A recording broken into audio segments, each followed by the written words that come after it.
Құрметті жергілікті тұрғындар, сіздердің назарыңызға 2025 жылдың 21 қараша 9 желтоқсан аралығында Қалқан 2025 біріккен шекаралық операциясының өткізілуі жоспарлануда.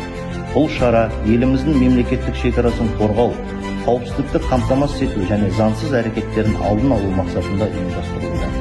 Операция барысында шекара қызметкерлері мен құқық қорғау органдары күшейтілген тәртіпте қызмет атқарады. Ауыл аумағында әскери техника немесе қызметтік көліктердің қозғалысы, нарядтардың жаяу патрульдеуі байқалуы мүмкін. Бұл жоспарлы әрі заңды іс-шаралар. Сіздерден сұранамыз, белгіленген ережелерді сақтаңыздар. Құжаттарыңызды өзіңізбен бірге алып жүріңіздер. Бөгде күдікті адамдарды немесе әрекеттерді байқасаңыздар, бірден шекара қызметіне хабар беріңіздер. Ағымдағы жылдың 17 қыркүйегінен бастап Қазақстан Республикасы қылмыстық кодексінің номері 392 және номері 394 баптары бойынша жауапкершілік айтарлықтай күшейтілгенін естеріңізге саламыз. Бұл баптардың бұрынғы редакциясындағы жауапкершілік шағын ауырлықтағы қылмыс санатына жататын еді. Ал енді өзгертулер бойынша орташа ауырлықтағы қылмыс деген мәртебеге көтеріледі.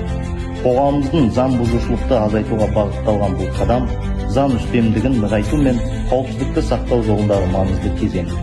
Бұл барлығымыздың қауіпсіздігі үшін қажет. Түсіністік пен қолдауларыңыз үшін алғыс білдіреміз. Мемлекеттік шекара халықтың тыныштығы мен елдің тәуелсіздігінің нышаны.